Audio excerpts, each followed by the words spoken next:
Shalom, berjumpa lagi dalam channel Pengkhotbah Desa. Hari ini kita akan melanjutkan renungan kita di dalam program Resik, renungan singkat yang diambil dari buku 50 Alasan Mengapa Yesus Datang untuk Mati, karangan dari John Piper. Hari ini kita masuk dalam hari yang ketiga. Kita akan menemukan alasannya mengapa Yesus datang untuk mati. Kita akan lihat terlebih dahulu ayat sebagai dasar renungan kita hari ini. Dalam Ibrani 5 ayat 8 sampai ayat yang ke-9. Firman Tuhan katakan, dan sekalipun ia adalah anak, ia telah belajar menjadi taat dari apa yang telah dideritanya. Dan sesudah ia mencapai kesempurnaannya, ia menjadi pokok keselamatan yang abadi bagi semua orang yang taat kepadanya. Ibrani 5 ayat 8 sampai ayat yang ke-9. Teman-teman yang dikasihi Tuhan, Yesus yang adalah Sang Anak Allah yang tanpa dosa, disaksikan dalam surat Ibrani bahwa ia belajar taat. Dalam naturnya sebagai manusia, ia harus memulai kehidupan manusianya yang penuh dengan ketaatan.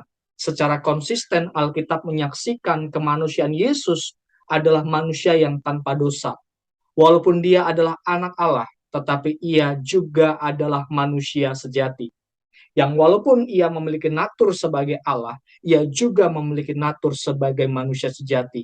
Maka dari itu kita dapat menemukan sifat-sifat kemanusiaan Yesus yang sangat nampak, yang tercatat di dalam Injil.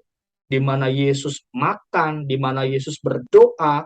Ini yang seringkali menjadi sesuatu hal yang digunakan para polemikus non-Kristen sebagai alat untuk menyatakan Yesus itu bukan Tuhan. Karena Yesus kok makan, kalau Yesus Tuhan kok berdoa. Kita harus melihat dari sisi natur kemanusiaannya. Kemanusiaan Yesus adalah manusia yang bukan ateis. Dia manusia yang mempercayai adanya Tuhan itu sendiri. Itu harus ada dalam pribadi Yesus sebagai manusia. Nah, kalau kita melanjutkan kembali, yang walaupun dia adalah anak Allah, tetapi ia sungguh-sungguh taat menjadi manusia. Maka dari itu, ia seutuhnya menjalani kehidupan seperti apa yang dialami oleh manusia. Tetapi ia tanpa dosa sedikit pun. Ia merasakan pencobaan, ia memiliki keinginan, ia mengalami kelemahan fisik seperti yang kita rasakan pada saat hari ini. Karena ia sungguh-sungguh menjadi manusia. Ia bukan manusia setengah dewa, tetapi ia sungguh-sungguh menjadi manusia. Naturnya sebagai manusia tetaplah manusia, dan naturnya sebagai Allah tetaplah Allah. Sesuatu hal yang tidak dapat dipisahkan di dalam pribadi Yesus itu sendiri. Seperti halnya angka 6. Angka 6 ketika kita melihat dari posisi lain, itu bisa menjadi angka 9. Tetapi ketika melihat dari posisi kiri, kita akan melihat itu sebagai angka 6.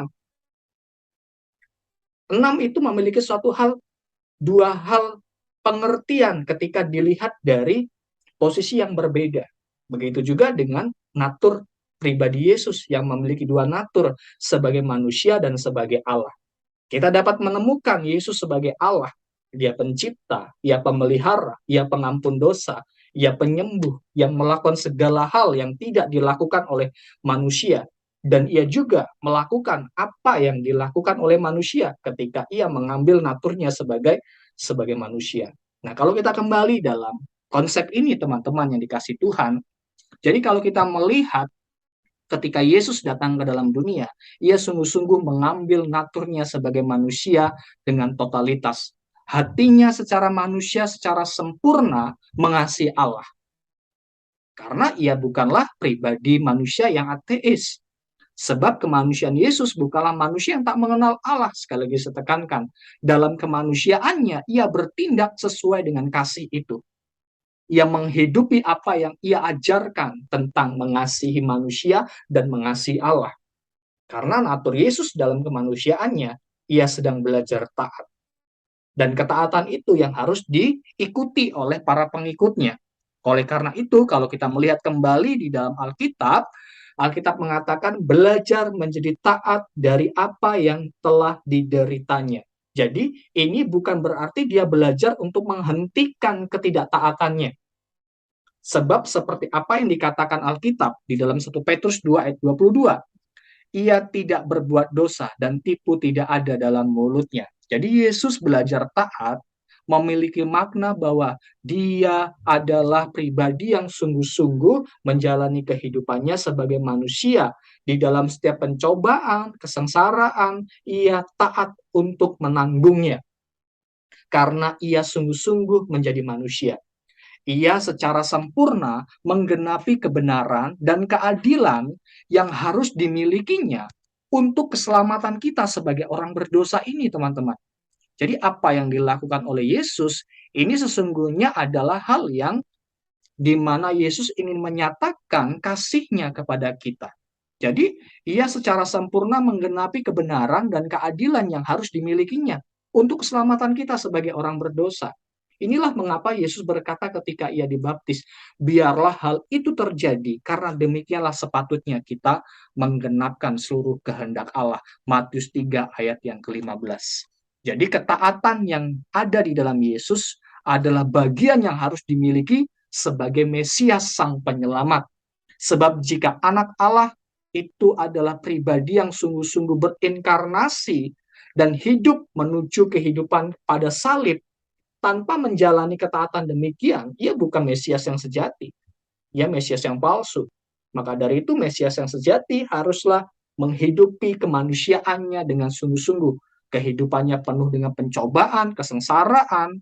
Jadi untuk menguji kebenaran dan kasih-Nya, maka dia bukanlah juru selamat dunia kalau dia tidak menghidupi ketaatannya sebagai manusia. Jadi kalau dia tidak menghidupi ketaatannya sebagai manusia, maka dia bukanlah juru selamat manusia. Sebab ia tidak sungguh-sungguh menjadi manusia. Ia tidak sungguh-sungguh menjalankan panggilannya sebagai Mesias. Jadi penderitaannya bukan hanya karena menanggung murka Allah. Penderitaannya juga menggenapkan kemanusiaannya dan menjadikan dia layak memanggil kita sebagai saudara. Ini satu berkat yang sungguh luar biasa. Ibrani 2 ayat 17-18 mengatakan demikian. Itulah sebabnya, maka di dalam segala hal ia harus disamakan dengan saudara-saudaranya, supaya ia menjadi imam besar yang menaruh belas kasihan dan yang setia kepada Allah untuk mendamaikan dosa seluruh bangsa. Sebab karena ia sendiri telah menderita karena pencobaan, maka ia dapat menolong mereka yang dicobai. Ibrani 2 ayat 17-18. Jadi di hari yang ketiga ini kita dapat menemukan alasan mengapa Yesus datang untuk mati, karena ia belajar untuk taat dari apa yang harus dideritanya. Ia harus sungguh-sungguh menghidupi kemesiasannya, kemanusiaannya. Dia harus datang ke dalam dunia sebagai manusia yang sejati. Dua natur yang ada di dalam pribadi Yesus tidak akan pernah terpisahkan. Jadi di dalam kehidupan kita akan melihat mengapa Yesus datang ke dalam dunia untuk mati. Ia belajar taat dari apa yang ia deritanya. Kiranya renungan ini dapat menguatkan kehidupan kita dan dapat meneguhkan pengharapan kita. Sebab Yesus sungguh mengasihi hidup kita. Tuhan Yesus memberkati kita semuanya. Shalom.